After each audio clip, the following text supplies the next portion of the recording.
os russos estão chegando devagar, pouco a pouco, como quem não quer nada, e tomando conta aí dos cinturões do UFC. Isso começou lá atrás com Khabib Nurmagomedov, que perdeu apenas um round na organização. Invicto, campeão peso leve, dominante pra caramba, se aposentou e deixou aí seu trono para ser herdado aí pelo Islam Makhachev, que ainda não chegou a ser campeão, até porque, segundo informações de bastidores, muitos lutadores recusam lutar com ele, e aí ele fica atrasado, acaba que não sobe no ranking, mas no UFC 267 venceu um dos tops, venceu o Dan Hooker e fez parecer fácil demais. Parecia que o Dan Hooker era um aluno ali de 10 anos de idade e o Makhachev era simplesmente um mestre ali da academia. E se vocês forem ver, mais à frente aí do Makhachev, não tem nada além do title shot, porque veja bem, Charlinho do Bronx aí vai enfrentar o Dustin Poirier, independentemente aí do vencedor,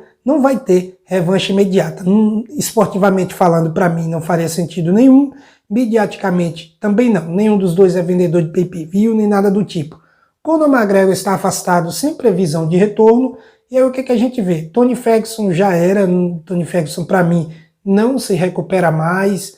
Não está nem perto de disputar aí o cinturão do peso leve do UFC. Se vocês forem ver, o Jesse Gate vem de derrota por Khabib Nurmagomedov. Desde então, não lutou. Mediaticamente também ninguém liga, não vende muito pay-per-view.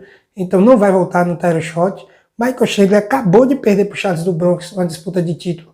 Não volta no title shot. E o Beneil Dariush, apesar de esportivamente até merecer ser citado, ninguém liga. Mediaticamente não aparece. E você tem que ter as duas coisas alinhadas. Você tem que ter o merecimento esportivo, mas tem que ter uma certa atenção da mídia. E se ninguém liga para você, ninguém fala de você, acaba passando batido. E entre o Dariush e o Islam Makhachev, pelo amor de Deus, não tem nem comparação. É óbvio que o russo vai pular na frente e vai disputar o cinturão.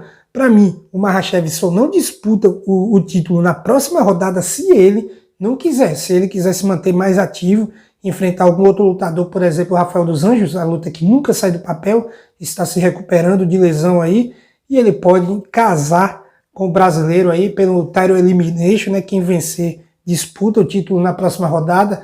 Mas acredito que não é a coisa mais inteligente a se fazer, apesar de que o Makhachev, para mim, é muito favorito contra o Rafael dos Anjos, porque o jogo não casa para o brasileiro, que sempre teve dificuldade contra o wrestlers, e, pô, esse é disparado o melhor wrestler da categoria.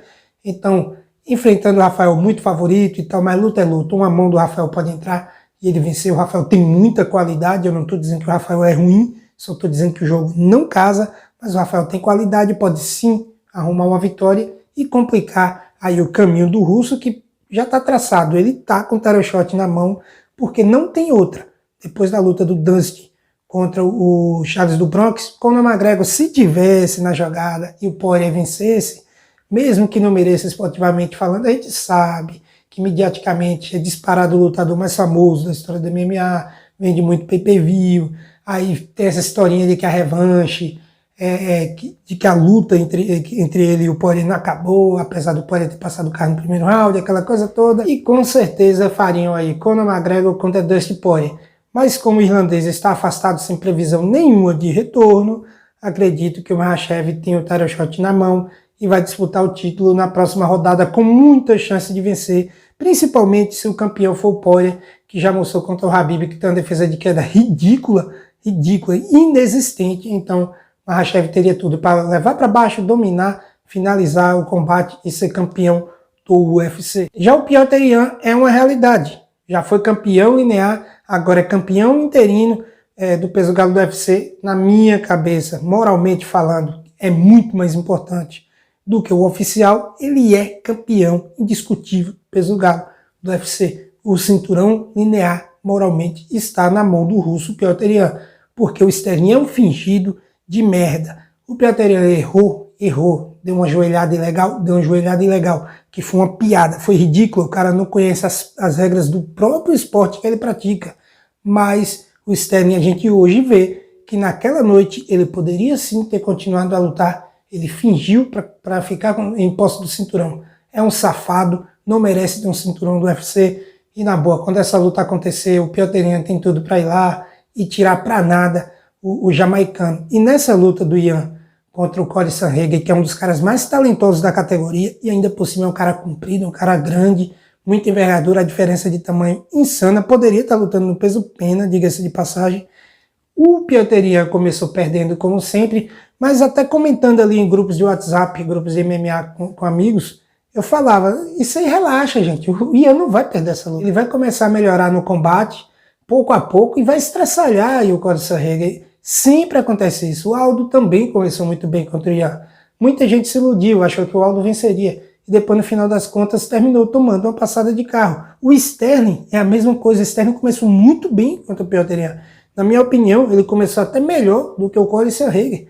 Só que aí o Petr Yan começa a engatar, e vai subindo o nível e vai massacrando esse adversário aos poucos. Na minha opinião, só tem 2 nomes capazes aí de tirar esse título da mão do russo.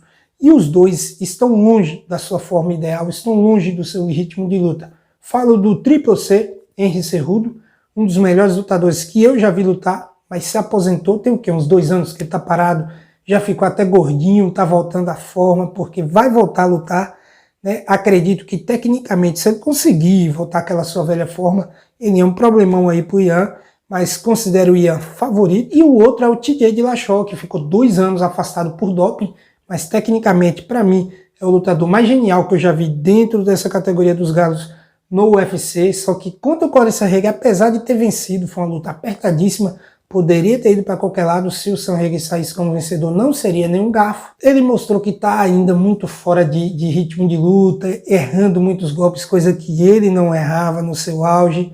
Então ele está longe da sua melhor forma. Acredito também que hoje o Petr Yan é favorito. Mesma coisa, ele poderia, o TJ Dillashaw começar muito melhor, parecer que ia vencer, e aí o Ian ir aumentando seu nível aos poucos e massacrando aí o americano. Mas é isso que temos aí para o russo. São os únicos, para mim, capazes de encarar, bater de frente, se conseguirem recuperar sua melhor forma. Eu falei do Khamzat Chimaev em um vídeo individualmente, vou deixar aqui na descrição e também no primeiro comentário fixado. É um cara que, para mim, será campeão dos meio-médios do UFC. Mais detalhado aí vocês vão ver no vídeo que eu estou deixando na descrição. Mas essa aqui é a minha opinião. Vocês concordam comigo? Acham que os russos estão dominando pouco a pouco aí a maior organização de MMA do planeta? Ou eu estou empolgado, os brasileiros ainda têm mais possibilidades aí de cinturão, americanos também ainda dominam? O que vocês acham? Não deixe de opinar aqui embaixo no campo de comentários, se inscreva se ainda não for inscrito, deixa o like para dar aquela moral, aciona o sininho da notificação. Tamo junto, valeu!